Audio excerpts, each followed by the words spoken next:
Hello, আসসালামু আলাইকুম। কেমন আছেন সবাই? সবাইকে নতুন আরেকটা ভিডিওতে জানাচ্ছি শুভেচ্ছা। বন্ধুরা, আজকের ব্লগটাও অফিস থেকে শুরু করতে যাচ্ছি। গাইস, বলেছিলাম যে গতকাল অফিসে এসে একটা ঝগড়া হয়ে গেছে। আমাদের অফিসে একটা মেয়ে ছিল পিআর ডিপার্টমেন্টে। সে হুটহাট করে রেগে যায়, তাকে কিছুই বলা যায় না। অর্থাৎ তাকে কিছু বললেই সে এটা নেগেটিভলি নিয়ে নেয়, মানে তাকে তার ভুল ধরিয়ে দেওয়া মনে হয় পাপ করা সেম। তাকে ভুল ধরিয়ে দেওয়াই যাবে না, সে যা করতেছে সেটাই যেন তার রাইট। সো সেম, গতকালকেও অলরেডি সে অফিসে সবার সাথে ঝগড়া হয়ে গেছে। গতকাল হচ্ছে আমার সাথে ফাইনাল, তার সাথে ঝগড়া হয়। মানে একজন সিনিয়র সাথে কিভাবে কথা বলতে হয় সে সেটা জানে না। তার লিডার অফিসে, তার টিমে যে একজন লিডার আছে তাকে যে সম্মান করে কথা বলতে হয় তাও সে জানে না। তো সে যা করবে সেটাই রাইট।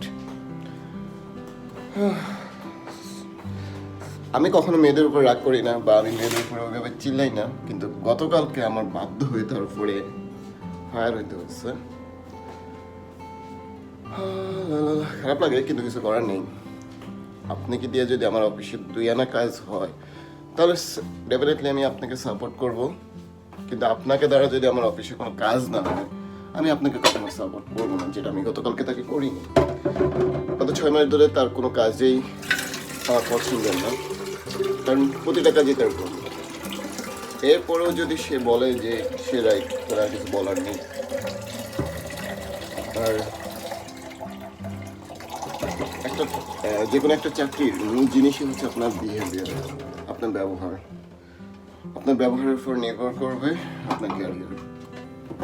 আপনার ব্যবহার যদি নিকৃষ্টতম হয় তাহলে আপনার ক্যারিয়ার নিয়ে ভাবার কোনো দরকার নেই, কারণ আপনার এই নিকৃষ্ট ব্যবহার নিয়ে আপনি ক্যারিয়ার কখনোই করতে পারবেন না।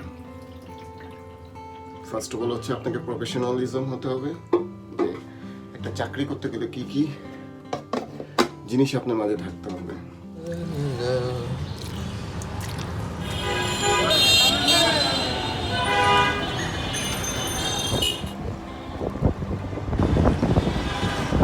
গাইস, ফাইনালি বাসায় চলে আসছি। বাসায় এসে ফ্রেশ হয়ে নামাজটা পড়ে খাওয়া দাওয়া করে এই রেস্ট নিচ্ছি। আজকাল কোনো কাজই করতে ইচ্ছা করতেছে না, বাট কাজে একটু বসতেই হবে। এখন রাত 11টা বাজে, কারণ অনেক রাত হয়ে গেছে বাসায় ফিরতে ফিরতে। অফিসে একটু ঝামেলা হয়েছে, সো সেটা সলভ করে দেন আসতে আসতে আমার দেরি হয়ে গেছে। চলো যাবে তোমার ডিউটি শুরু। গাইস, আজকাল কোনো কাজে করতে ইচ্ছা করতেছে না, মনে হচ্ছে যে ফেলে দিই, কিন্তু কিছু করার নাই, শেষ করে দিতে হবে।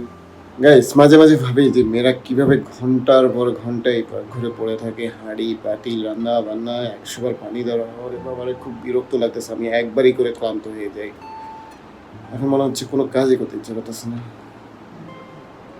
শেষ করতেই হবে।